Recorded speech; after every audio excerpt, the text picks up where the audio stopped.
Welcome to Podlomania Podcast, your photography and video podcast, where we introduce you to some of the most amazing creatives from around the world.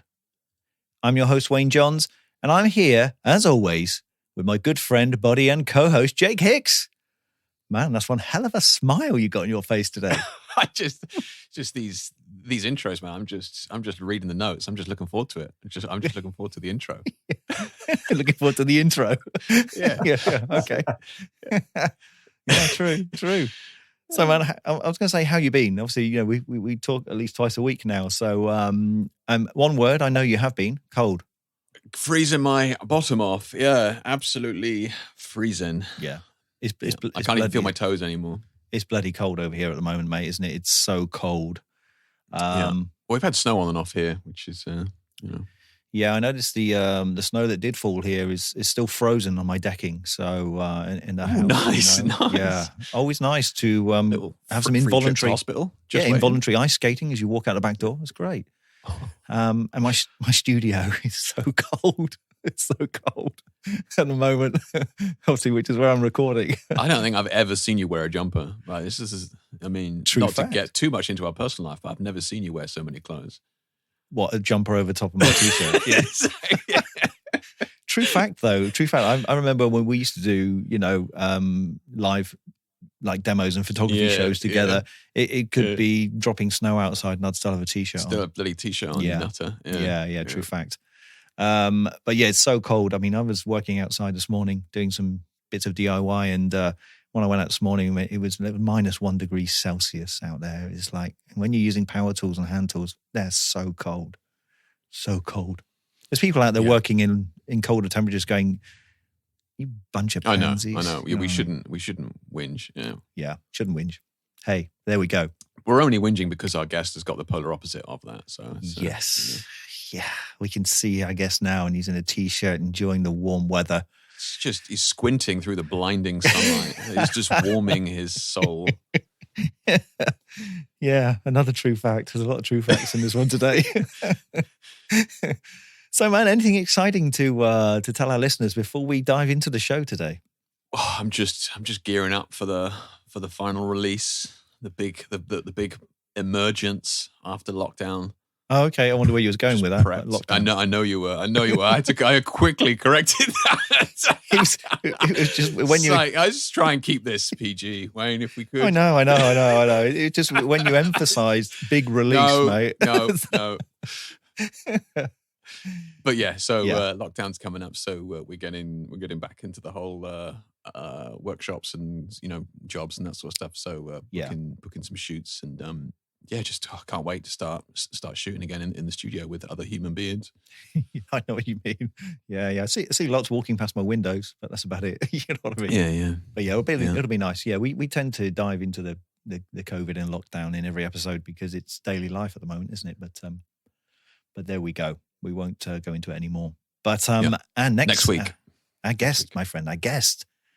What a wealth of creative knowledge and talent. Or representing of talent, I should say. I hope so, yeah, because this is a new one for me. This is this is something that I actually don't know a huge amount about as well. Okay. So I'm definitely looking forward to getting my learn on myself. Good man. Yeah, well, without giving too much away for a few seconds before we get into the show, I've had a couple in the past. The experience was good. Yeah. Well, you're a little bit more mature than I am, so I mean, Nicely put, my friend. Nicely put. Yeah, kind words. Yeah. When you're during lockdown, I've gone like silver fox in the hair now, my friend. I tell you, I've aged about 10 years in the last 6 months. But there we go. You hide it well, Wayne. You hide it well. Yeah. Okay, then. Well, let's get into the show because, I'm looking forward to this as well. Yeah, it's been a while since I've had one. So it'll be nice to talk to one again after all these years. Wow, the things I could do with these sound clips, man. Oh, I know. Imagine that. The fun we could have. I've had one and the big release. There you go, mate. There's 2 sound clips for you right there. That's the title sorted.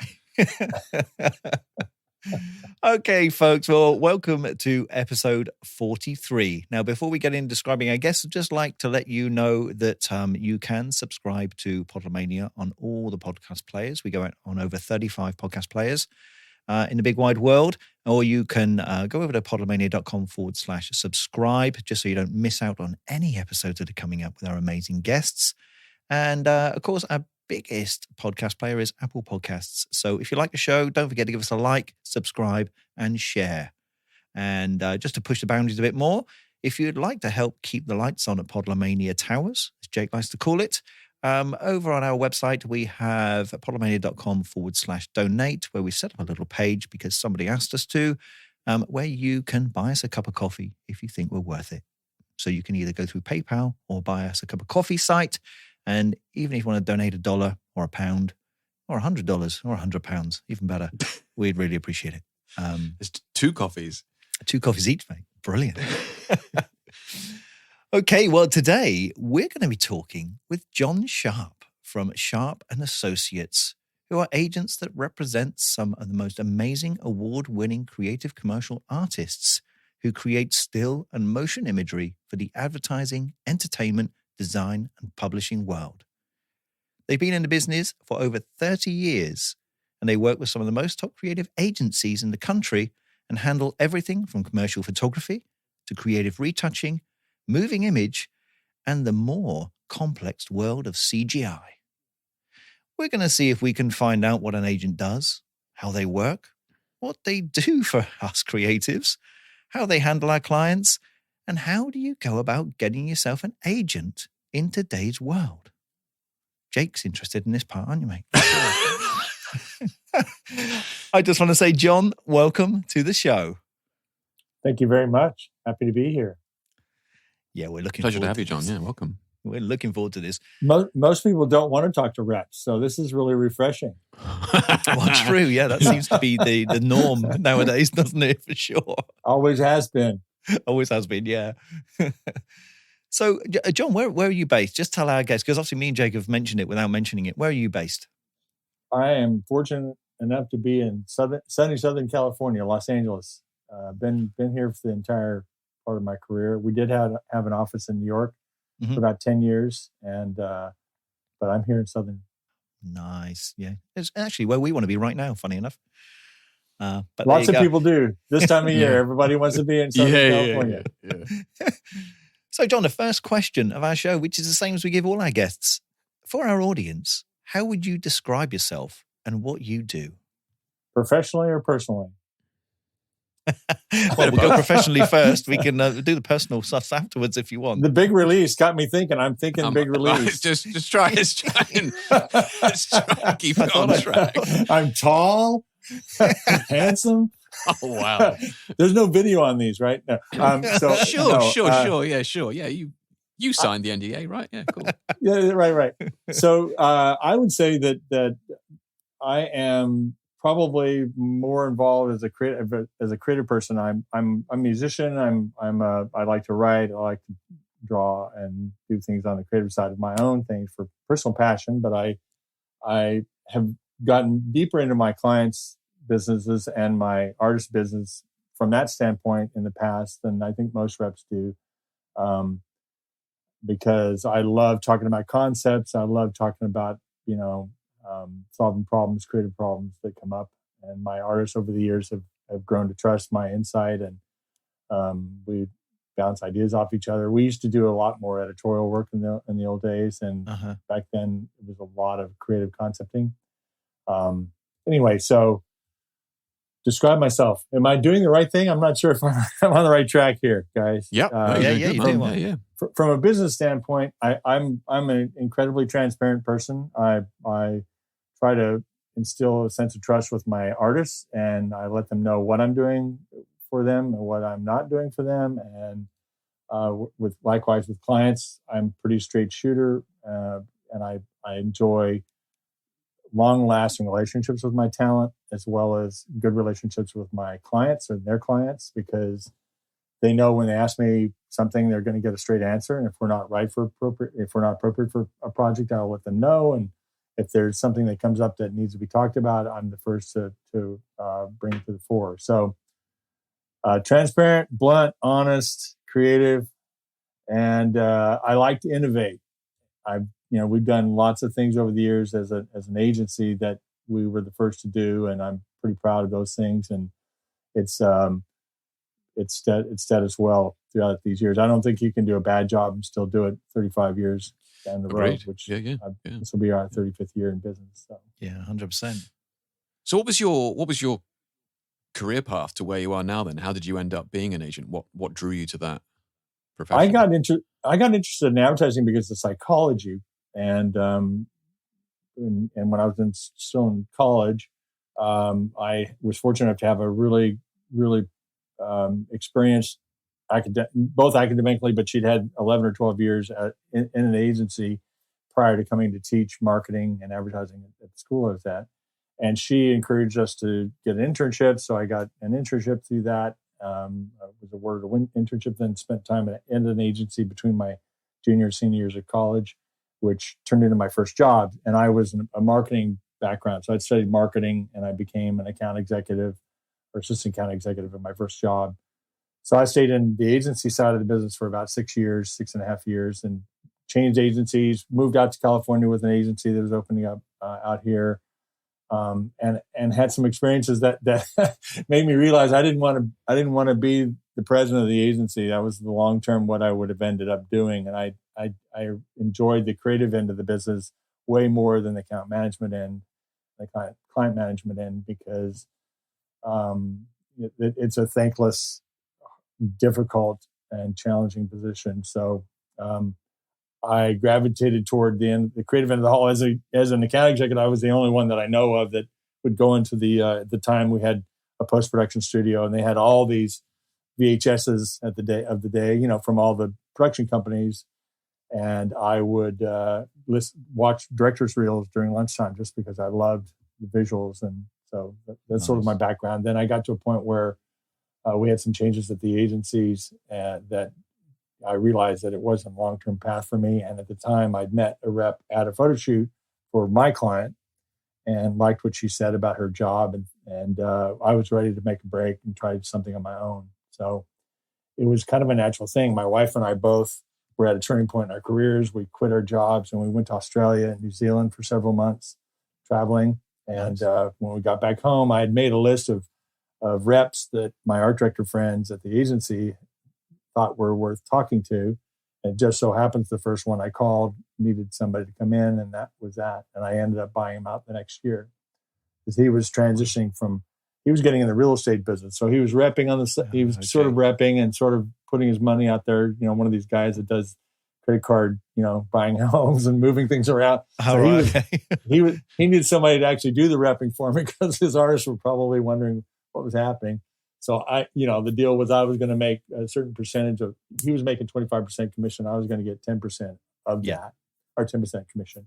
So I was supposed to try to get the books on the street, and he was going to make all the appointments, but it turned out he wasn't making the appointments either. So I was doing everything. And after a year of that, I'm like, this doesn't seem fair. And he said, you're right. You want to buy me out? So the next year I paid him, a sliding scale of return on any jobs I got, and away we went.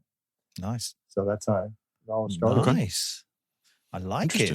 Nice transition. It was great. It was so great. Yeah. It was so great to leave literally I was working, I would do all-nighters at these agencies I worked with as an account executive and get nothing back from it.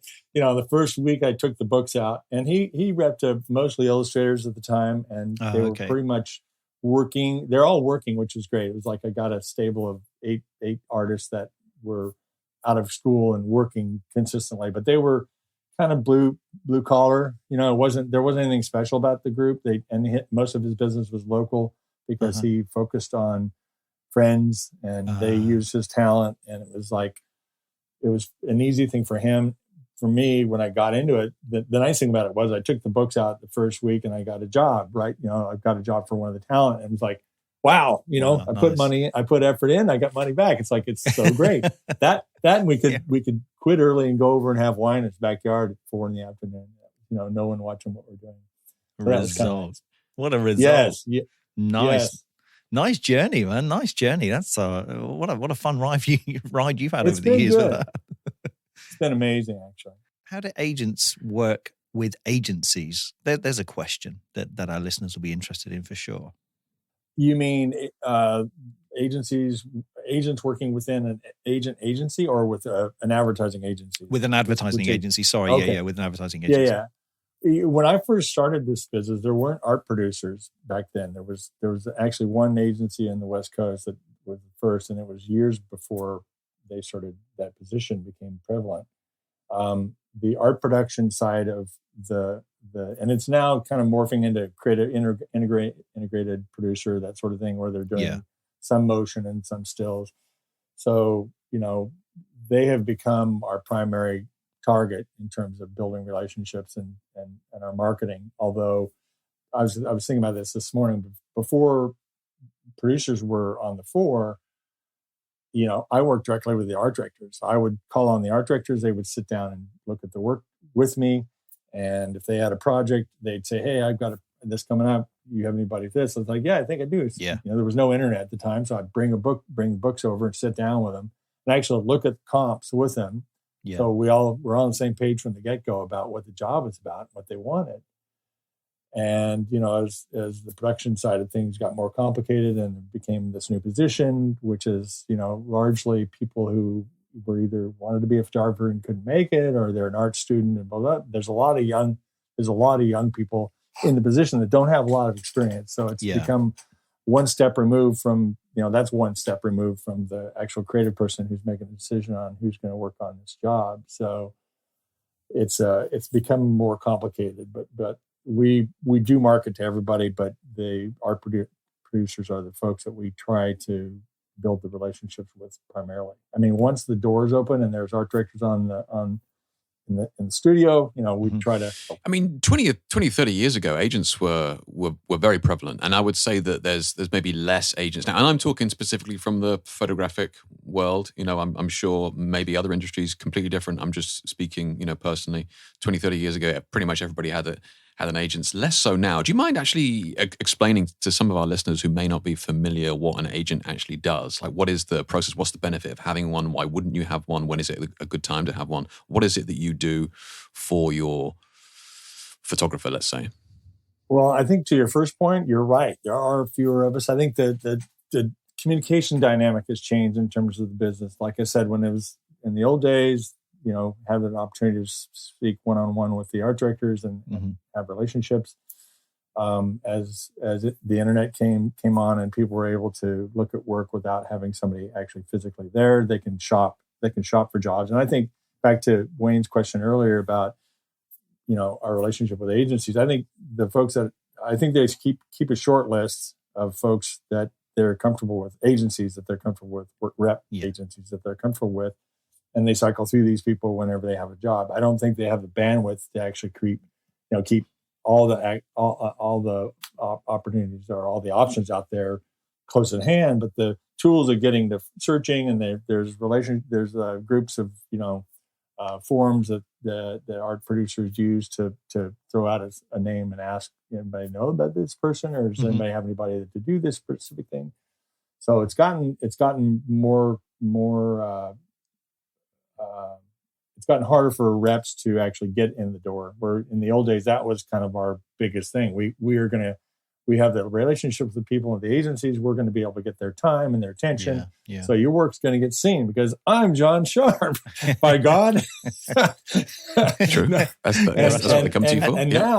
And now that's less relevant or irrelevant almost. And the means for photographers to actually market themselves has grown where. You're handling your own Instagram feed. You guys are doing this podcast on your own. There's things that people are doing from a promotional standpoint that I couldn't even play along, even if I wanted to. I can repost things, but I'm not going to take over somebody's account. So I get you. But back to your question, Jake, the first part of it.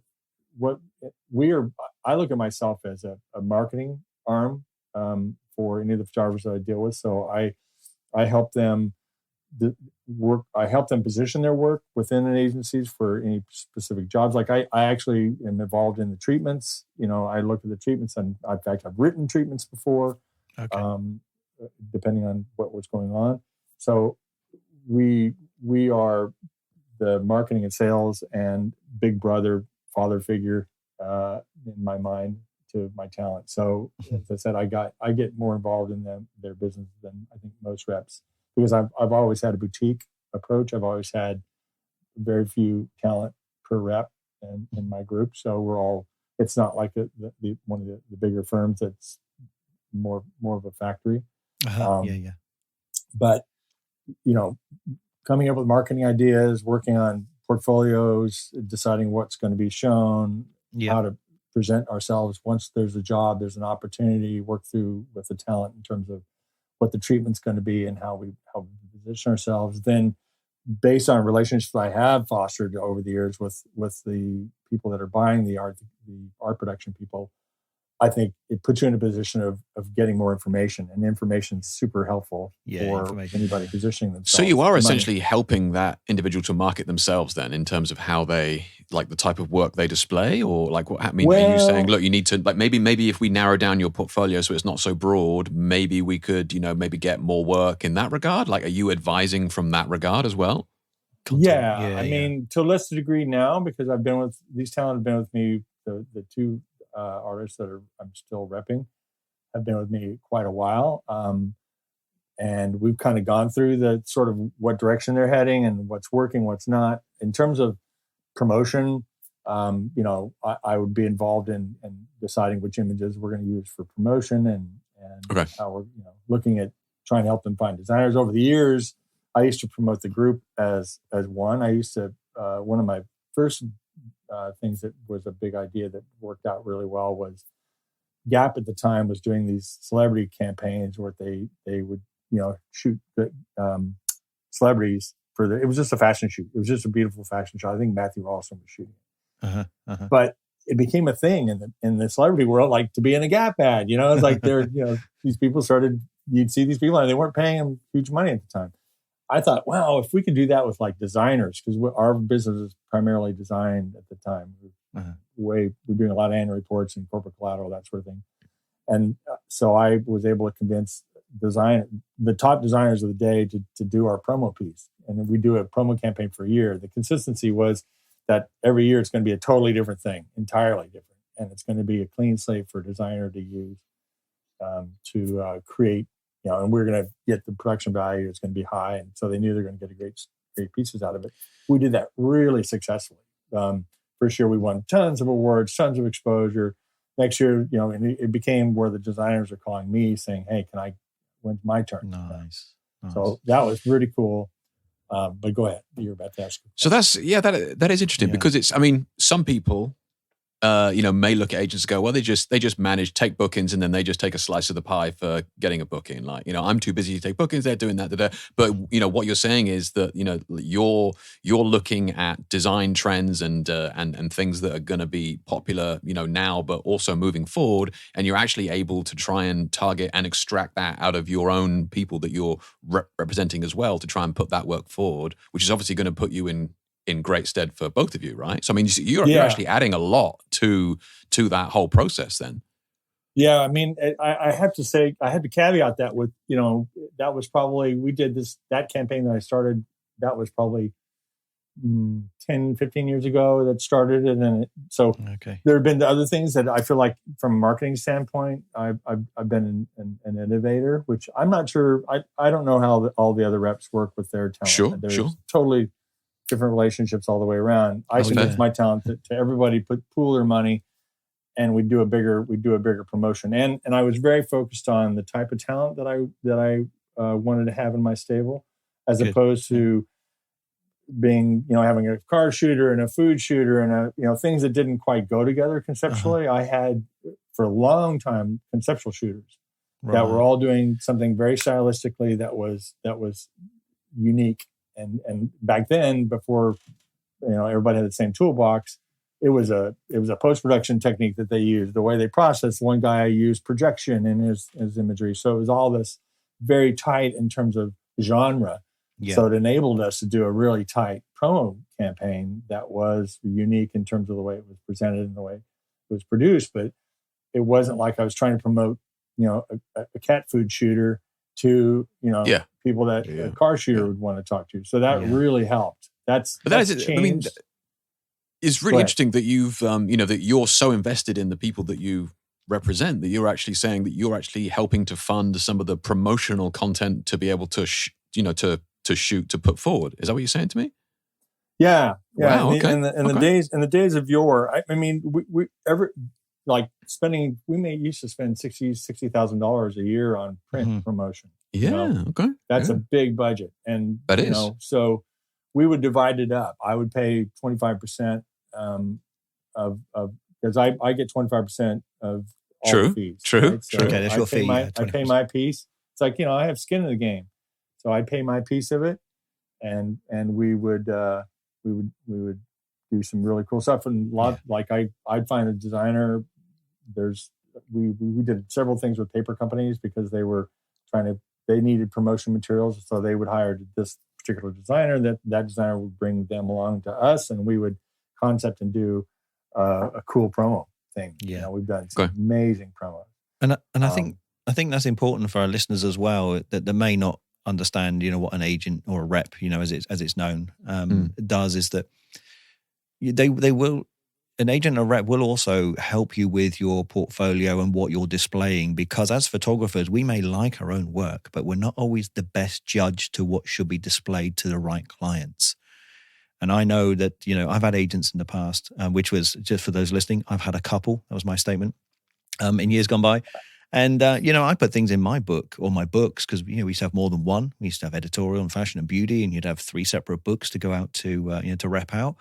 And I would put images in there, and my agent would go, "Oh, no, let's take this out. Oh, yeah, by the way, let's rearrange the order as well so they flow better. Let's hit them with a big image at the beginning for impact. Let's keep their visual eyes tickled a little bit through until we get to the middle of your folio, and we'll throw another big one in there, and we'll, keep them happy way through and finish with a big one at the end. So just to keep whoever is looking at your book, to keep them looking, basically. So, right. Yeah, a rep will also help you choose which images you're displaying to help you get more work, and in turn help them get more work for you. You have to contribute, money-wise. I mean, I had to pay for advertising and things with my agents, which it comes back. It does full circle, comes around, Well, I guess that's a good thing to have somebody saying, "Hey, we need to promote." It's great because of the money. Let's do this. So, because oftentimes, and I think there's so many opportunities now to not spend a lot of money promoting and people are very successful at it. Like Instagram is a great example of, if you got the right people following you and you're shooting stuff that speaks to what you really want to do. Yeah. I think I rep Eva Kolenko right now, and I can't take any credit for her success through Instagram because it's all driven by things she's passionate about from a personal level that actually dovetail really well into her professional work. So right. I'm coattailing from that standpoint. I'm like, she's got not a big audience, but she's got enough and they're the right people. But it's the right audience. Yeah. That counts, doesn't it? Yeah. Generates a lot of work. If I could just jump in here a second, I hadn't intended to talk about this, but you brought it up about percentages and what you took. You mentioned you take 25%. Is that standard in your industry to take 25%, or would you say you're high, or would you say some people take more? Or I'm probably, it's standard. It has been standard forever. There are some there are reps who are charging more now. It depends on and I said I paid 25% of the promos. That was, I did edit for a time, and then I started traveling, and this was a big deal at the time because I had a group that it was accustomed to me paying 25% of everybody's promotion. So we would do the source book, 8 or 9 pages, and I was paying 25% of everybody. Yeah. But then I wasn't traveling at the time. I told my group, I'm like, I want to get on the road, and there's expenses related to me traveling and getting the work out there. Not only the travel expenses for straightforward, but it's the catering and the boozing that we have to do with there are the agencies, and it's gotten harder and harder to get this time, but they used to give you a time. They'll give you a room, and they bring in the art directors, and you bring out a big spread. And that was a huge controversy with my group at the time because they were used to me paying 25%. And I said, I'll pay my piece of it. There are 9 of us. I'll pay 1/9. Everybody else pays their. But I need to cover my road expenses. Yeah. So So that's kind of where we end up now. I take my piece out of it. But Yeah, and I just wanted to bring that up because, if people were looking to get their own agent in the future and that they weren't sure what people were going to take, but you're taking 25%, but you also got to think if somebody's asking, if an agent's asking for less, like they're taking 15% or 20%, then what does that mean they're not also giving as well? Because it sounds like you're also giving a lot, and granted you're taking 25%, but you're also doing a lot for that person as well. I would presume that if an agent was taking less, then that means that they were going to be helping you less as well. So it's like, you got to take that into account. Yeah. I don't know. I don't know anybody that takes less than 25, quite frankly. Okay, right. It's been 25% for quite some years. Even my agents, you go back a decade, it was still 25%. 15 years, it was still 25%. Yeah. And I think it's the outreach is the one value point. The counseling in terms of portfolio development and directional. Like I've found over the years that I can't really tell somebody what to shoot. Because if I'm too pragmatic, it doesn't work at all. Yeah. I mean, I can tell you what the calls that we're getting are coming in, what people are asking for, and I can tell you what seems to generate the most interest when I'm when I'm reviewing work with clients. Both within somebody's specific portfolio as well as somebody, their portfolio is not happening, but this portfolio is. I can say that. But I found that shooters have to have. It has to come from them internally, and it has to be a passion thing. If they're shooting things because they think they should be, God, I should be a food shooter, for instance, and I'm going to shoot food because everyone has to eat, blah blah blah. But they're not into it. It doesn't matter. It's a difference. It does. It's a difference in there. You can tell the difference. So what sort of creatives do you represent, John, and what kind of work do you or they cover? Well, as I mentioned earlier, I used to have a very, very focused, conceptually driven work. It was really walking the line. You guys interviewed Hugh Kretschmer. Hugh, yeah.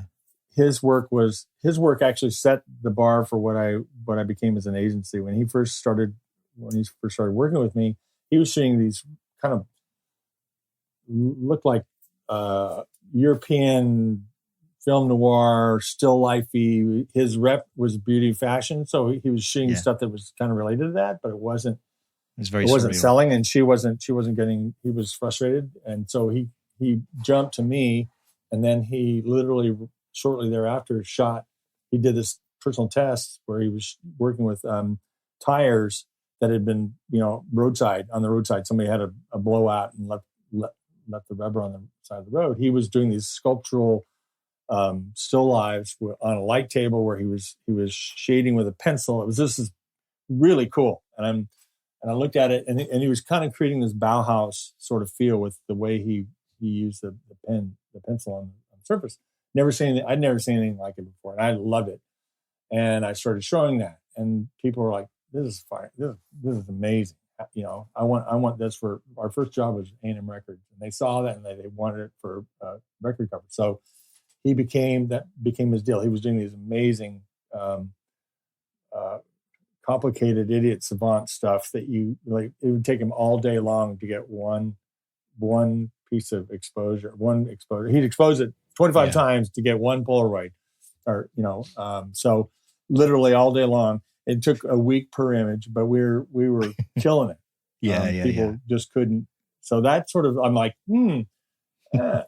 having something that you can't get everywhere else is really important. Like, and that made me think, like, I started looking for people that were doing something stylistically, technically that wasn't everywhere. So the projection guy, I had a lady at the time that was shooting pinhole camera. So it was all this sort of arty stuff. And that did really, really well for us for a long, long time. And then as the market changed and computers became prevalent and software got better and better, people started, it's just like, you can't have it's really hard to have a very, very specific style, signature style anymore. Yeah, it is. It's easily ripped off. Everybody can rip it off. So that became an issue. And then as the market sort of tightened up and the group started to shift, people were like, who's working, who's doing the stuff. So became less and less uniqueness within each person. And that was over a course of probably 10 years. And now I'm down to, I've downsized my business prior to COVID. Actually, about 4 years ago, I had a person in New York that was 4 or 5 years ago I loved and was working with me there, and things had sort of flattened out. The market it was after the crash. Things were pretty depressing. Business was flat everywhere. We're hanging in there, and she decided to fly. She decided to split because I couldn't give her anymore because we weren't doing anymore. So I downsized, and thankfully at the right time, because the people I kept were the people that had momentum, that we were actually doing things. It's hard as a rep. You're always going to have, if you have more than two people, like I have two people, and thankfully they're both busy right now. But generally speaking, when I had 8 to 10 artists, there was always 2 to 3 that were keeping the business going, and then the rest of them were, they're either young and they have potential, and I believe in them, and I'm trying to push them, or they've been big and they're sort of on the backside of their career, which I had several of those, and there's a few, and those keep us golden handcuffed together, because there's a couple of clients that are making big jobs every year, and you don't make the cut, because it's enough for both of you, and it's just habitual to stay together. Interesting. And then I downsized, and that was really good decision, because I don't have any overhead now. I mean, I'm lean as it can be. I'm working in my laundry room with a laptop.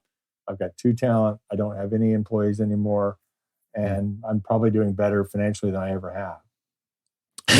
Nice. The irony. Nice. Yeah. The irony. Yeah.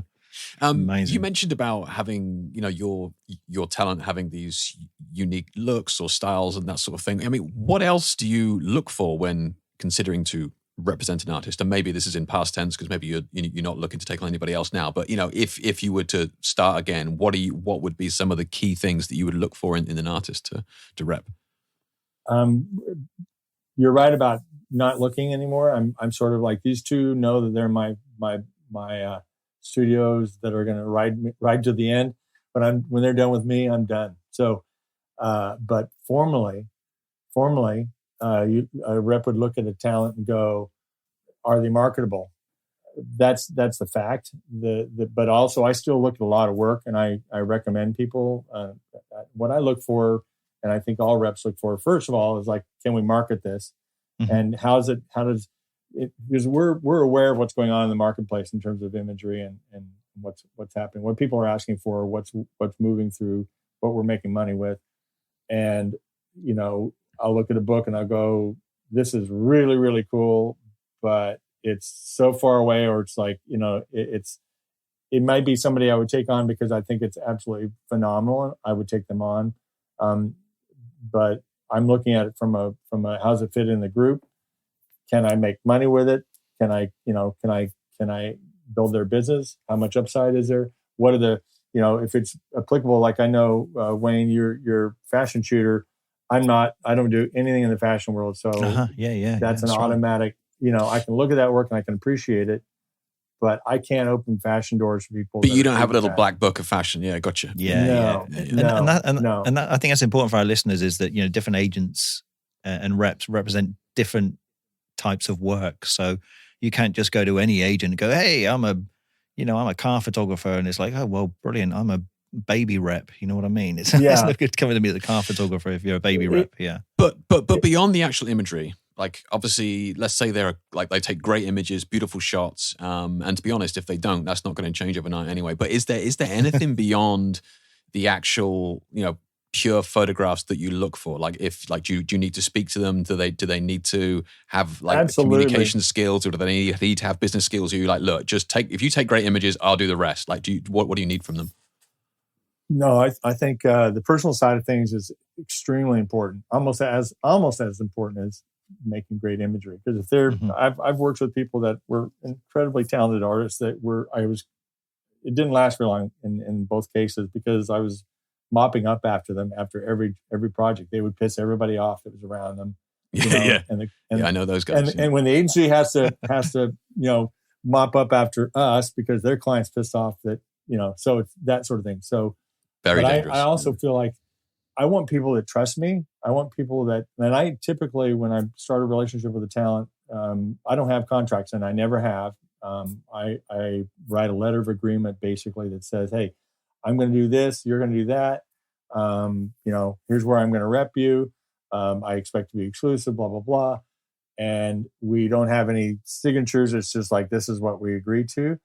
And I want to be able to trust them. So I really feel like it's a collaboration. It's not they give me their books and they go away and I go away and get them business. It's like we have to really be talking regularly and strategizing. And, if I have an idea for a promotion, I want to throw it out there and have them feedback, give me their feedback and have everybody sort of invested in whatever direction we're going to do. So it's just like a job interview then, really. It is. Just like any job interview, It really is. I mean, I want to try to find out what's happening in their lives. If they've got family stuff on the backside that's an issue, like they're in the middle of divorce, whatever. I don't not take somebody because they've got some issues, because we all have issues. Sure. But it's really, if you're looking at a kind of a long-term thing, and I've been through several photographers. I've read several women photographers that had babies. And I'm like, okay, here we go. It happens, to everybody. It's human nature. You go off the radar for 3 months, and then when you come back on, all your pictures of your kid, all your new work is of your kids. It's But at the end of the day, you really are looking for a colleague rather than just somebody at the end of an email. Totally. Yeah. Totally. I mean, that's why I've had relationships. Hugh was with me 24 years. Wow. And right now, the two that are left with me, the newer ones, I think we're 7 or 8 years into it. And Eva's been with me, I think 17 years. Wow. So I pride myself in that. And I think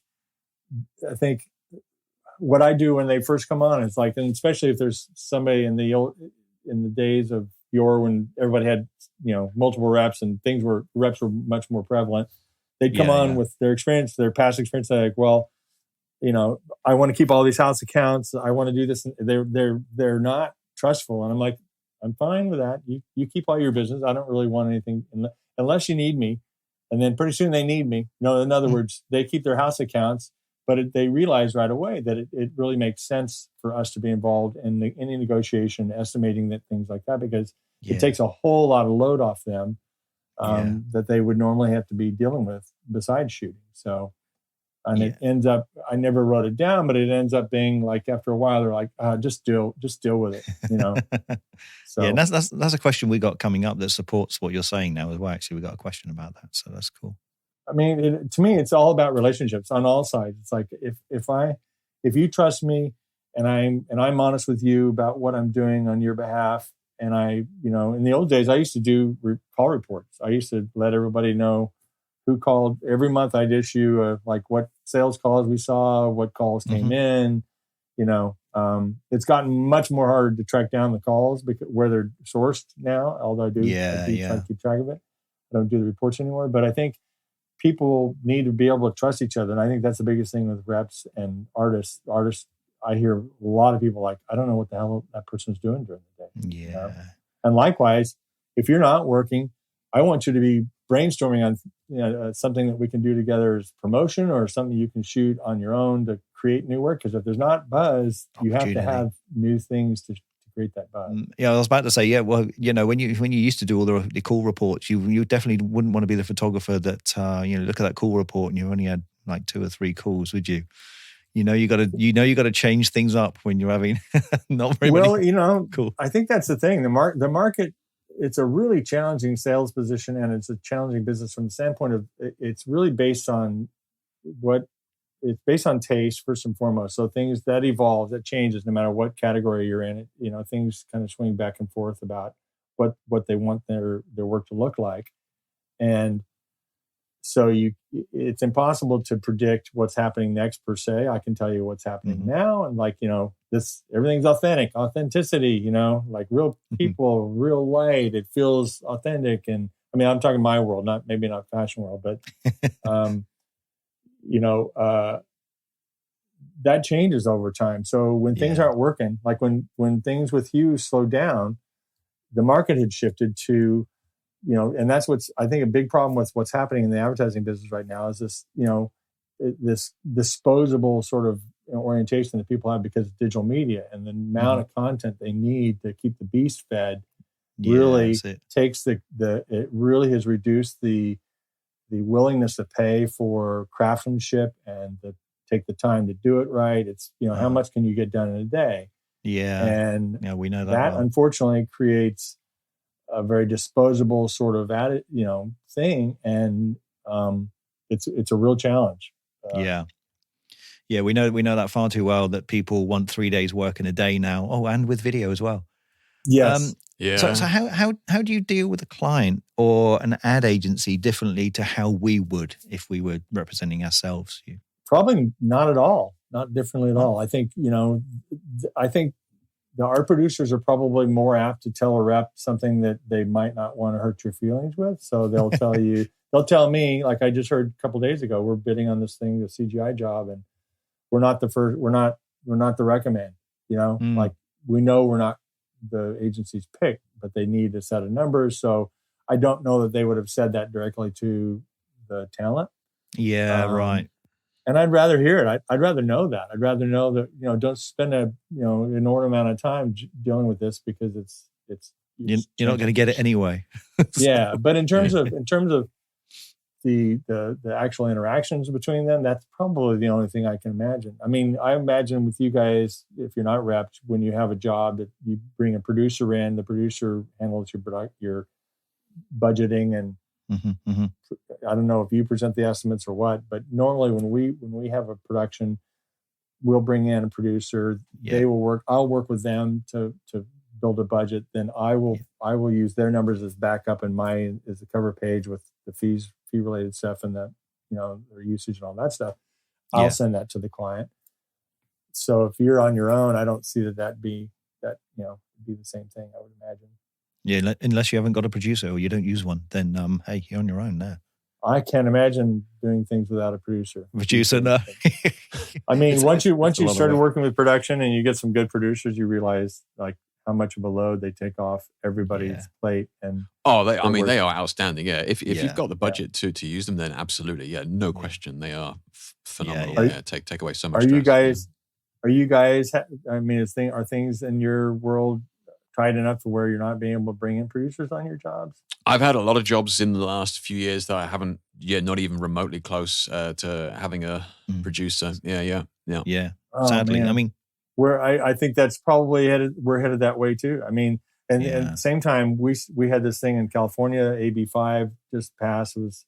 It's about freelancers. The Uber drivers were complaining that they're not getting supported. Anyway, long story short is now we've got to run everybody through a payroll company, which adds 25% on all your crew. Mm-hmm. So it's like, you got your arms twisted behind your back, and you've got to do this, and the budgets are getting tight. So anyway, but I don't want to make this a bitch. No.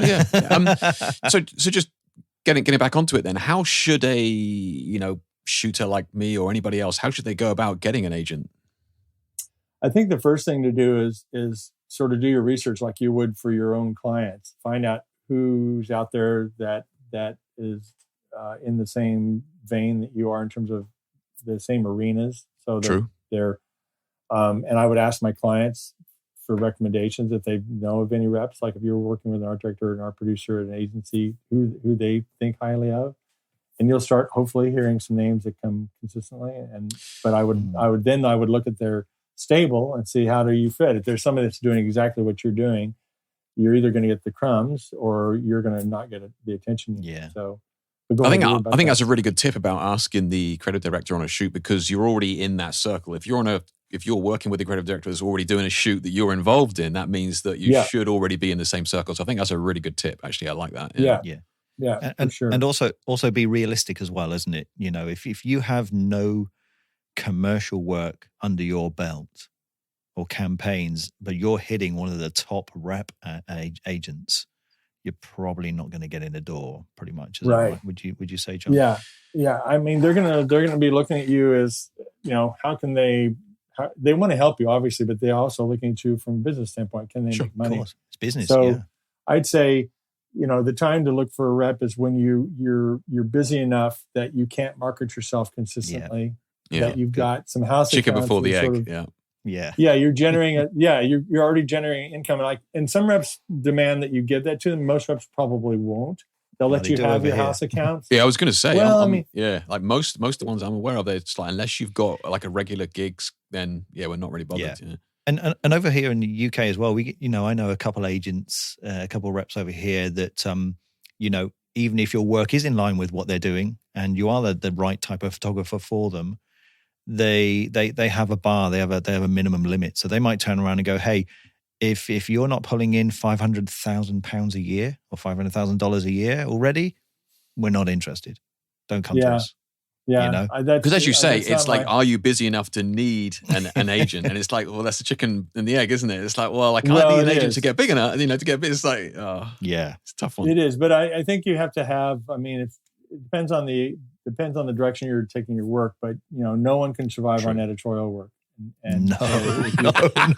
So, but if you have a few editorial clients and they're getting the right editorial clients that are going to get the exposure to the business that you're sort of aspiring to get to, then that's a ticket in. I mean, I can't believe you used the E word, man. That's wow. It's just throwing it out there. Yeah, that's your creative freedom, people. Yeah. That's your creative freedom, not your big money earner. Yeah. So sure. I've never had a dollar amount that I said you had to meet. I'm like, okay. I just want to make sure that they're not going to just be sitting at home. And the other thing is they've got to be busy enough to be able to afford the promotion that we used to have to spend money on. So I would let them know what we're doing promotionally year to year at the time, and say, hey, this is kind of the tab for your piece of all of this, because if you come in, you need to be able to do the group thing. Now I don't have a group thing, but you got to be aware of the budget, haven't you? Yeah. What's coming up if you're not aware of the process. Well, John, we've got the fun bit coming up now, my friend. Oh, we got the rapid fire, not so rapid fire round. Are you ready for this? Give it a shot. Oh God, Jake, the questions in this one. Oh man, I know. I think questions some of these questions are longer than the answer. But anyway, let's kick it off. Yeah. So, a nice, easy one to start, John. What's your favorite movie? Oh boy. Oh, John. It's always the simple questions that stuff I guess the most. I'll say one of my favorites is Amelie. My wife and I like. Okay. Yeah. Okay. Yeah. I'll use that. Yeah. Cool. Solid choice. Sorry. Okay, John. You can see you guys gonna know that this is why don't have a career in improv. When you are I look back at you like a cow. Oh, funny we were doing. I don't do anything fast. We could loop that clip. Okay, John, you've arrived on set for some high-speed filming for a commercial. Your creative hasn't arrived, and time is money. Can you operate the high-speed camera? No. No hesitation. No, that's that budget blown. No. Actually, no. We'd have a DP there, and I can direct, so I would direct the DP. I see. Okay. You're one of those guys. Okay, no, that's fine. I definitely save you. No, you don't want to do any work. That's cool. That's no problem. No. That's fine. I don't want to do any work that I don't know how to do. Oh, sure. Valid point. Sure. Good save. Good save. Agents. If you weren't an agent, what would you be? Professional musician. Oh yeah, because you play. What do you play? Because you said you play play guitar and drums. Oh, cool. Okay. Yeah. Man. I'm drumming more than guitar these days, but I would love to. I used to be a drummer myself. Wow. Oh really? Yeah, I used to. Awesome. Yeah, I got rid of my kit about 2 years ago. Awesome. Yeah, that's great. Play a little bit of guitar and a little bit of piano, but yeah. Oh, good. Why'd you stop? Never had the time. Yeah, never had the time. At the time, I never had the time. Sounds odd, doesn't it? You got to commit. I might be a community organizer. I'm already a community organizer as well, and I'm very active in my community. So that would maybe you get into politics one of these days. No, maybe not. Maybe not. Except okay, swiftly moving on. Political. I do it, except it's too damn political. Yeah, too political. John, how do you make a cheese sauce? You melt Velveeta in a warm pan until it softens up, so you can pour it, and there you go. Okay, that's the cheap way to do it. Or you can make a roux with butter and flour and get it going, and then throw whatever cheese you want. Make a nicer cheese sauce. There's my man. That's my kind of ingredients on the second choice. There you go. Wow, you're one of the first to be able to answer a question like that. That's amazing. Speaking a foreign language to me, I know what they're talking about. Cooking's another passion. I love to cook. Me too. How does your downtime look? Any bizarre hobbies? Well, I do. Like I said, I drum and I play music. I'm very active in my community. I just launched a community pantry for people that are food insecure. That's a 24/7 access, just sitting out on the street. Okay. And I got a bunch of volunteers to help me keep it up. That's awesome, man. Cool. Some financial backing. Right. So that's the community. Pretty much takes up all my extra time when I'm not working or hanging out with my wife. Beautiful spare time. Beautiful spare time. Name one project you'd like to represent in a moving image. Is there anything in the commercial world that you'd really like to rep for creatively? Oh, Gregory Crutzen. Okay. You know him, the artist? Yeah. He's a fine artist. I think his work is phenomenal. And I would love to rep him. I don't know about any specific project that he does, but wow, okay. That'd be one I'd throw out. And that's sort of a way left field thing because his work. But that was right on the tip of your tongue though. You were like, that was right there. Straight there. Fair play. Actually, because we just looked at, we're doing a job. I brought Hugh in on a job. Hugh Kretschmer in on a job, and his color palette for this job that we're working. We're doing a CGI project, but Hugh's going to shoot the photography for. Was all he did these cinematic color studies, and like Crutzen's all over. So he's top of mind. Okay. Yeah. Cool. Amazing. Once all this madness is over, where would your dream travel destination be? We had planned on going to Australia and also to meet I rep an Australian firm. The CGI firm I rep is in Sydney, and we've never actually met the entire team. I've met the one of the co-founders, but I'd like to go there. And I also want to go on an African safari. Wow. Okay. Yeah. Nice. That was on the docket for this year, but it's pushed back a couple of years. What's the weirdest client request you've had? Okay. So I'm going to be taking the client out for dinner, and can you guys put in $1,000 in the budget and bury it in the equipment rental so that you can pay me back? That'll be it. Basically, a kickback. Kickback. Really? Because he wasn't going to take the client to dinner. I said, if you want to take the client to dinner, give me the receipt and I'll pay you for it. But I don't want to do anything undercover, But he was looking for a kickback. He said, wow. If we can make this job happen. So that's probably the weirdest. Oh, gotcha. Yeah, sorry. Yeah, gotcha. Okay. Yeah. Amazing. Wow. Amazing. Brilliant. If you could be an agent for any artist, living or dead, who would it be and why? No, I was going fine artists first, but then I'm like, no, they're more difficult to deal with. I you know what? I choose the people that I have right now. Oh, that's so safe. Come on. It's a safe thing, but it's true. I can't think of anybody else.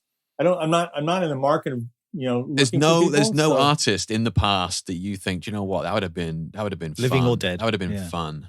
Right, most of the people that I respond to are fine artists, and those people typically, wouldn't fit for me in terms of repping.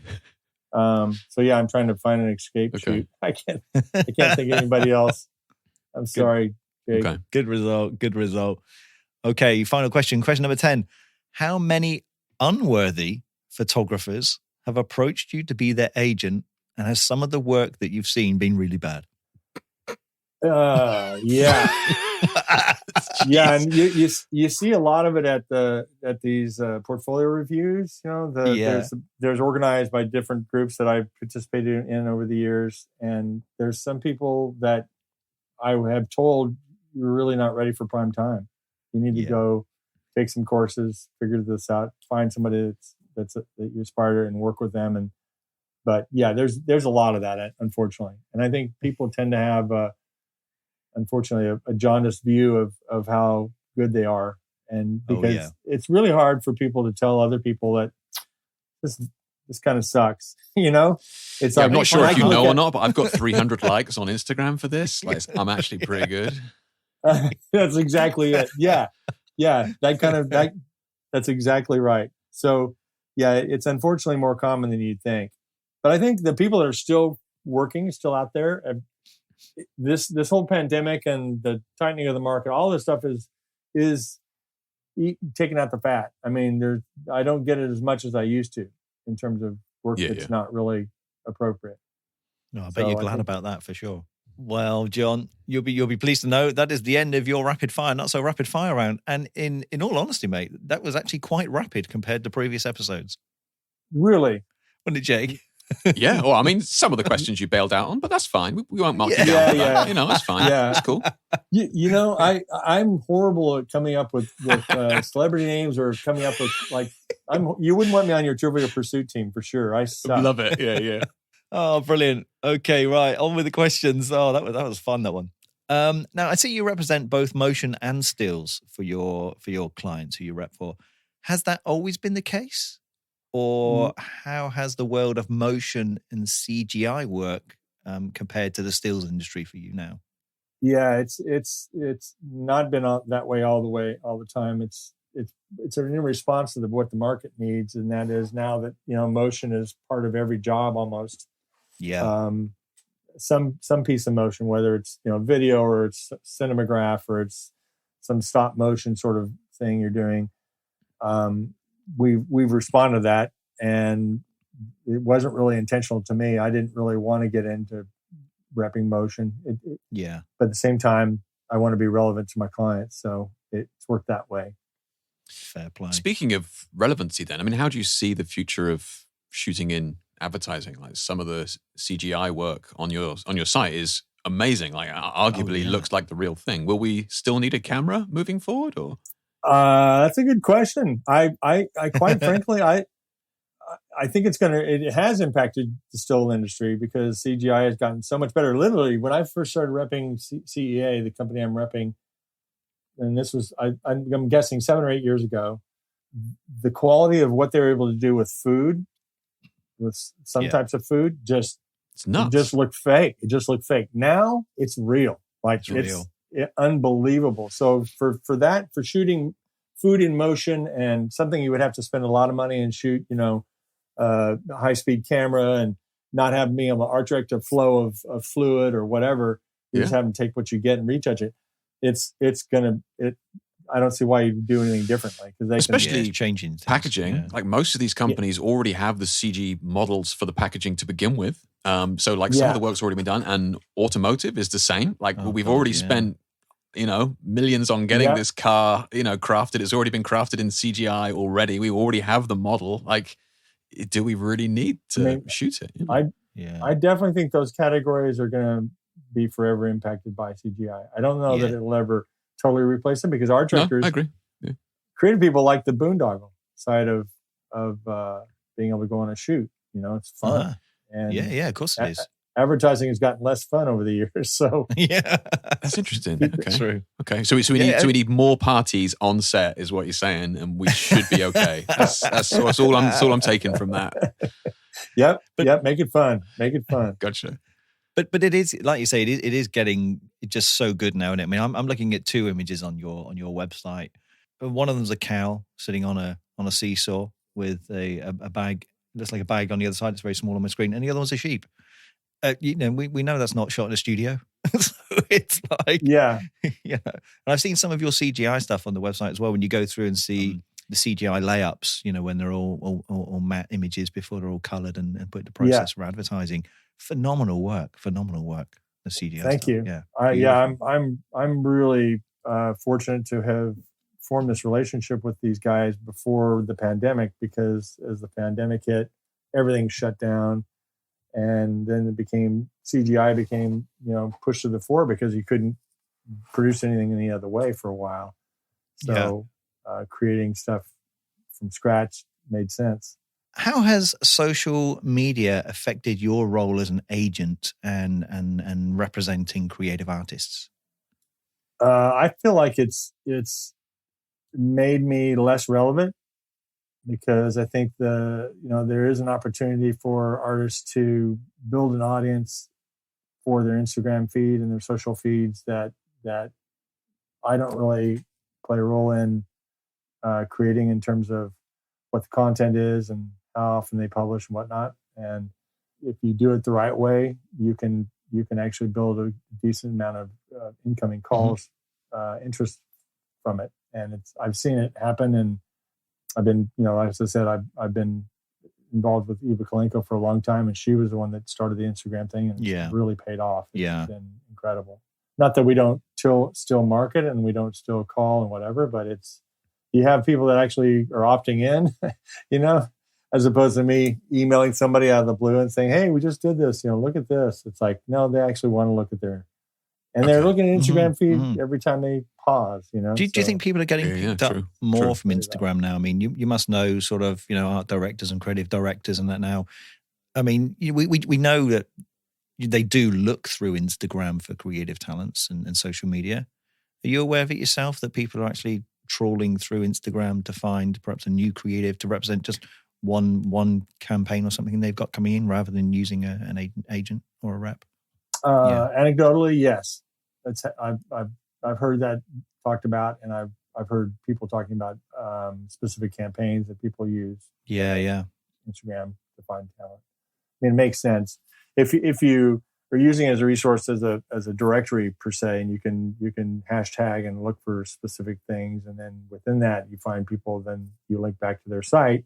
You can see their real jobs if they're not showing the real jobs there. I think that's the way to do it. But I do think that's true. I mean, the danger is you're hiring them as an Instagram, from Instagram, and they're shooting that stuff with their phone. So and they have no experience at all. Yeah. But I've heard of agencies hiring Instagram shooters. In fact, there was an Instagram. I don't know if they're still around, but there was a rep group that only had Instagram people, and they were big Instagram people. Like they were, 500,000 followers per artist. And there's a Mercedes campaign that they paid them like squat. From what I understand, it was like $10,000 for the shooter that ended up with a job. And they gave him a car they gave him a really nice Mercedes for 30 days, let him drive around and be, but it's a media buy. It's not a creative buy.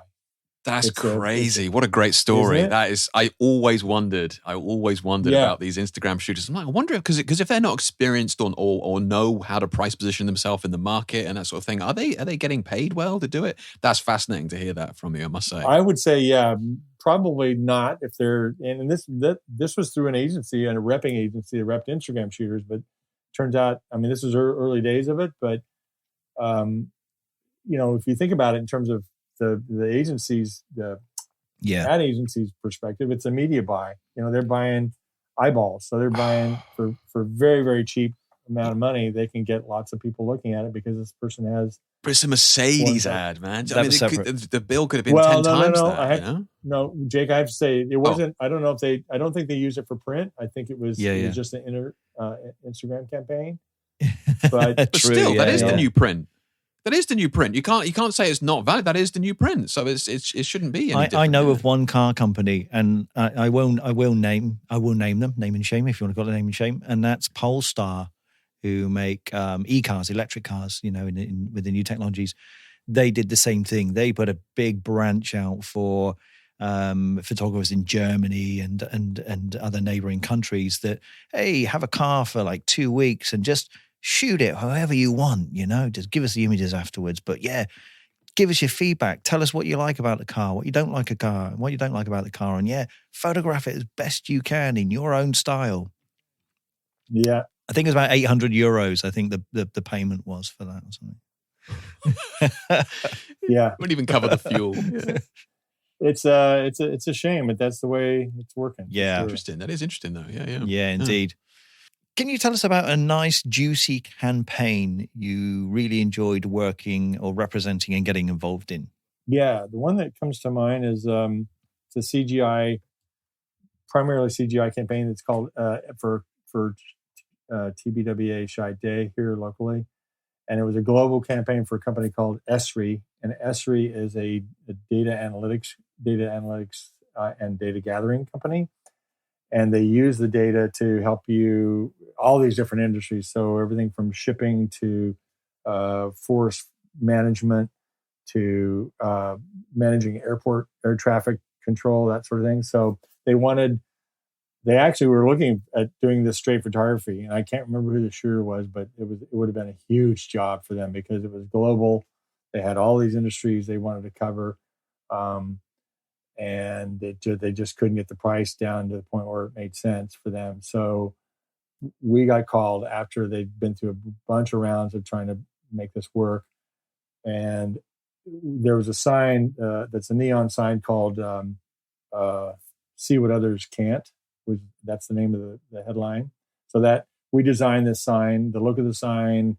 We went through multiple rounds with them trying to figure out what the sign was going to look like. And then that sign had to be embedded in these environments that represented all these different industries. So from shipping to, actually, there was a shot of an elephant in an African plain. There was an airport, there was a train station. So all these various things that we actually we designed all the architecture. So the airport, you'll see it on our site.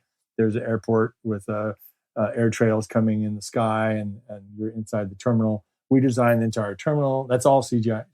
There's no photography in that at all, even though there's actually people in that one. Same thing with the train station, same thing with the cityscape. So that was really cool because they didn't have fleshed out comps. They had these industries that they wanted to do. And our team had to come up with what it was that we're showing and how to embed the sign and all that stuff. So it was probably 4 or 5 months of work, 4 months for sure. Wow. And then they asked for animation. They ended up being animated, but they asked for cinemagraphs for each.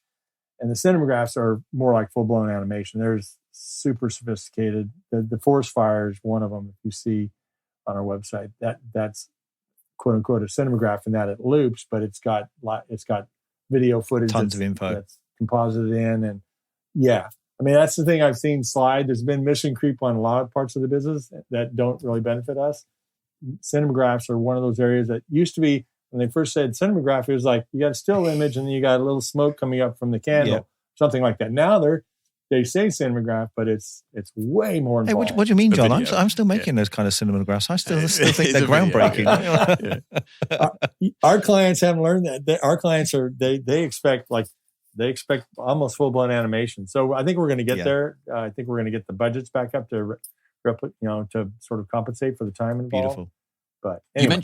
You mentioned it was all CG. Like even the people in there, are they stock imagery or something, or is it actual CG people? Or for that particular image, they were CG people. Oh wow! And then there was a train image that was CG that we had people coming up and going, but they're in fast motion, so you couldn't distinguish them. Yeah, there's a guy sitting reading a paper, but you don't really get much detail there. But the campaign was a combination of photography.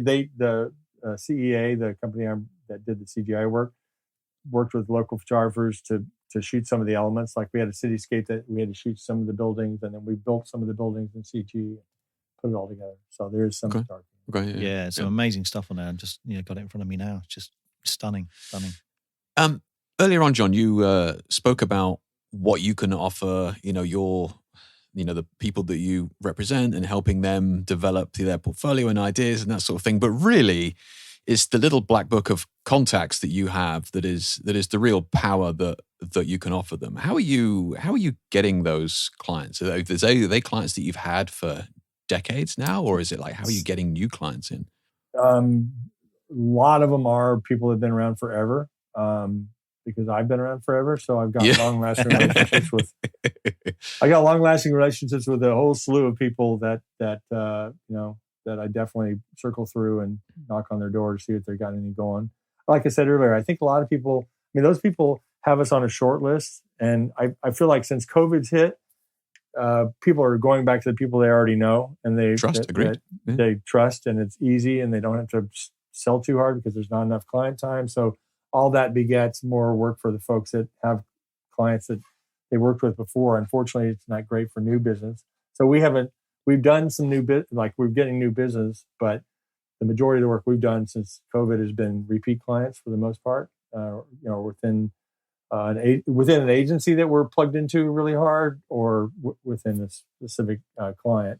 How are you getting these new clients then? You've got these old standing clients, but how are you getting new clients? Are you just picking up the phone? Are you just emailing? Yeah. Okay. Good old. We've participated in a couple of trade shows. There's a virtual trade show LiveBook is doing now that we've done a couple of versions of that, New York and Midwest. So that's generated a bunch of new names that I haven't specifically talked to. So you go to the trade shows? So, okay. I haven't been a big trade show person. I think most of what I do is I have LinkedIn, and I have my Instagram stuff, and I have my internal database, and I also subscribe to an Agency Access, which is another database platform here.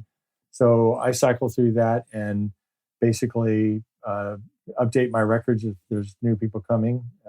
If I see something out in the marketplace, I'll keep that info and find out who's doing it. Oftentimes, like Eva Kalenko, my shooter that I talked about earlier, she'll send me stuff that I should have done. She'll email me a whole bunch of. She'll have a down day, be looking at magazines and be sending me prints of stuff I should have shot. I'm like, okay, it's helpful. I actually love it. I'm like, okay, I got something to concentrate on Monday. Good. Okay. Yeah. I hunt down whoever's doing the work and send them samples. The nice thing is, if the quality of the work that we're showing is strong enough that if somebody looks at it and they've already got somebody, it's not like a disconnect. It's like, this is worth my time. Yeah, okay. So it's good. Nice, brilliant. Okay, but there is a lot of elbow grease involved in just. Oh, I'm sure. And I say that this is like I think that's. I mean, reps probably are valuable just from the standpoint if you get a good one, we tend to be okay with just getting up and grinding through the email list, and just it's persistence and I think it is, and just blood, sweat, and tears. Just keep knocking on doors, because even though I've got relationships with people,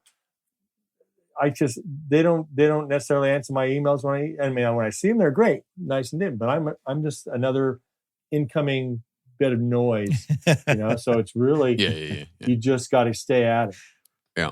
But remember, photographers, don't expect you can just go and get an agent as quick as that and expect them to just plow loads of work at you, because that's not the way it works. And you have to work together, and you have to create the work to give to them to promote you. And you have to budget for advertising. That goes both ways. But if you don't create the goods, then they can't represent you in the first place. So yeah, you got to work. You got to work. You said that really well. I think, and I tell people that when I was taking on new talent, it takes about a year before we start to hit our stride. Yeah. You don't just give me your book. I mean, occasionally it happens, and it's happened before, but generally it takes about a year to seed the market and let people know what's going on with you now, and sort of make that association before things start to really. So give it some time, and that year's full of both sides doing what they can to make it happen. It's not one side. And sometimes you have to change. You have to adapt. If you manage to get with an agent and it's the right agent and a good one, they will definitely notice where your work will be strongest and who it will be suitable for. And they may see some changes in that where you may have to make some adjustments and adapt your workflow to be more commercially viable, and better sellable. For sure. Excellent. Wayne can do you a really nice answer machine message if you need it. You know what I mean? He'll do you a good deal. He definitely does. Well, I can see why he's doing. I only take 25%. I mean, it's the best I can do. Well, do you know what I mean? Jake, you only contribute 25%. Woof, man, on that note, it just gets you right there. I thought I was cold, but damn. Wow. Well, John, if you get bored, you want to do start representing, voiceover artists, let me know. I see a niche in smooth evening bedtime stories, like calming. Believe it or not, I think you're right, Wayne. I think voiceover talent, I mean, you can do it from anywhere. It's something that you both have good voices. You should look into. Throw it out there. I mean, yeah. I mean, why not? Now that CGI's coming, Wayne, I think it might be time to, mate. Why not? Yeah. You can be the voices behind the characters they create in CGI for the movie. Yeah, true fact. Yeah, I wonder why my daughter goes to sleep so quickly when I read a bedtime stories. Yeah. Now I can say, I spoke to a photo agent the other day, and he said the best thing I can do is become a voice actor. I was like, okay, thanks. Yeah. Great. That's the best advice I've had. Yeah, I'm going to go and see some voice actor reps now and see if I can get my foot in the door. Yeah. Yeah. Have you done anything? No, get out. Get out. Shut the door on the way out. Jake, anything else from you, my friend, on this one? No, that's good. That's been good. We covered a lot. It was, it was pretty rich content there. A lot of detail. It was good. Yeah. John, before we just sort of tie up the show, any sort of words of wisdom we're aiming more at photographers really when we pitch that question. Any words of wisdom that you could give to any photographers that now understand a little bit more about an agent and a rep, and perhaps in a position to drive forward to try and to get some representation?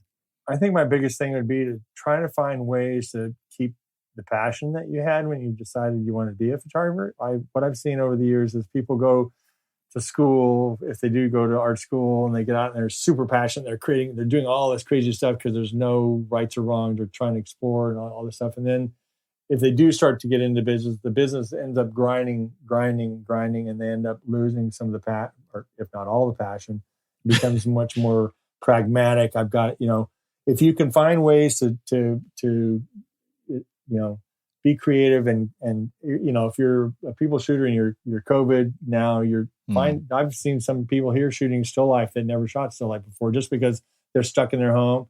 Let's do something here, and if it's good, if you're just to keep your creative cobwebs down. Yeah. So I think the main thing is to try to keep the passion, and then it's all about persistence. Yeah, it's all about getting out there and making sure people know that you exist, and trying to not be a pest, but be in their world, be on their radar. And if you have a sensitivity to their time and you're not abusing it, then I think most people tend to be willing to look at work and comment on it.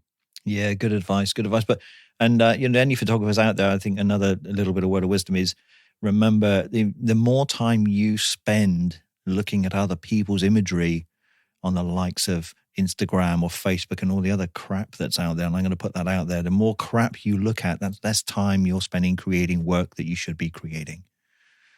Absolutely. So become a creator, not a consumer, I would say to people that are really determined to make a success out of it. Very good comment. Perfect. Well, I think we will roll on to the final question of the show, which we give to every guest, John. And that is the time of the show where we ask you to personally recommend 2 creative artists from either the photographic, video, or CGI world. We're going to throw that one in there now, to come on to Podlemania as a guest and come on the show with us to do an episode. And we kindly ask you to do an E-intro, like we had with yourself, so that we don't get arrested for harassment. An E-intro. There's an incredible resource that we've used over the years called the Faith Group, FAETHE, Faith Group. Yep. And they are incredible set designers and builders. Cool. And we did a lot of really conceptual stuff over the years that had to have some major problem solving, and they were somebody that I would say for sure. And I don't know if you guys have had actual producers on that role, which I think is a really important role for photographers to understand and how best to use. And so I would recommend a producer I work with forever and ever, Megan Sluter. Perfect. Who's one of the best at what she does and is well-spoken. So I think she'd be great. Excellent. What a perfect pair they would be. Set designers and a producer. That'd be awesome. Yeah, if you could do the E-intro to those and get those come in, I will happily respond and get them booked in as soon as we can. That sounds beautiful. Fantastic. Good, yeah. And like I didn't realize that's probably where you found out about me, through Hugh, obviously. Yeah. I guess that was true. Yeah. Megan is the one that introduced me to the Faith Group. So they're connected and they do a lot of work together. So we love these connections. They're just brilliant. And they open the doors for us as well. I mean, we know a lot of creative people after our 25 plus 30 years plus, time in the industry, but to carry on to meet new people is just beautiful, which is what the podcast is about as well. So yeah, that's cool. You guys are doing a great job. I really appreciate being on here. It's been awesome to have you on. No, our pleasure. Yeah, our pleasure indeed. Now, John, before we go, let's just let our audience know where they can find you on your websites and your social media, if you want to give us that info. Sure. I go by Sharpe, SHARPE online, sharpeonline.com. Mm-hmm. You can also find me Sharpe Online on Instagram at Sharpe Online. On Facebook and Twitter and LinkedIn, all the same thing? Same thing, Sharpe Online. Yep. Perfect. That's Sharpe with an E, right? Sharpe with an E. And on LinkedIn, I don't use Sharpe Online. It's just me personally, John Sharpe. Oh, okay. Okay, perfect. Well, brilliant. I mean, all your links will be in the show notes anyway. So when the show notes go out with the podcast, all these links will be in there. So all our listeners that are interested, definitely get on to John's website, Sharpe Online. look at his creative's work on both motion and stills. I mean, the CGI stuff and the motion is just absolutely beautiful, I got to say. CGI stuff is nuts. Yeah, absolutely nuts. And I have to say, Wayne, although I'm not looking to pick up anybody, I'm always willing to help. If somebody they want an opinion, I'm happy to look at the work. I'm happy to give them my opinion. So perfect. Don't hold back. That's very kind of you. You might regret that, but that's very kind of you. Yeah. I'll send you a separate. Pay it forward. Send you a separate email afterwards, John. That's coming your way in a moment. We could probably edit that last bit out, Wayne. Just cut it. I believe in helping people. Could do some more people that know, the more people that think positive. If I can be a giver, the world gives back. That's my philosophy. Think positive. No, I like it. You're right. If I can help people. I like the positivity, John. I like the positivity. I'm positive too, so I'm going to send you some work I could do with some overseas representation. That'd be amazing, and I think we could work well together. Staying positive. Oh, brilliant. Well, folks, if you would like to help support us to produce and record even more great interviews with some of the world's greatest creative talents, your support and donations are very much appreciated. And for those that don't know, you can find our donate button on our website at podlemania.com/donate. And remember, if you like this episode and you don't want to miss out on new episodes, then please make sure you subscribe to us on your chosen podcast player.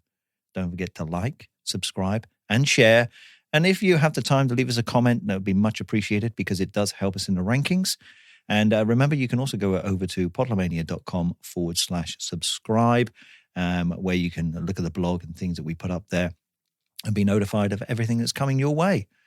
And remember, you can find us on Apple Podcasts, iTunes Store, Stitcher, Spotify, Podbean, podlemania.com, and about 30 other different podcast players around the world. Whew, bit of a tongue-tied at the end there, Jake. It's the first ever tongue-tied. The old Codpiece audio podcast is coming soon. Codpiece audio. It's a pretty niche audience, but I mean, a new chapter of our book. What we do at the weekends. Part 2's the big release. There we go. We got that. Jeez, on that note, please end it. It's a shame we don't have some music. We could get John to play some, play out music. Really, shouldn't we? Should have thought about that before. Should have thought about that. Damn. Next time, John. Next time. I'm sure there'll be another one. But no, seriously, John, we want to thank you for coming on the show John. Today. Your knowledge and your advice and your information has just been invaluable, I think, in the digital world of today. It's much prevalent. So, yeah, thank you for sharing that with us. And we hope, as all our listeners that weren't too clued up on it, have a bit more of an idea now and understand things a little bit more. So we really appreciate your time. Thank you. You're welcome. Thanks for having me. Okay, folks. Thanks for joining us. A big thank you to our guest, and we certainly look forward to catching up with you so much, guys. In the next episode. See you next time. See you next time. Bye for now.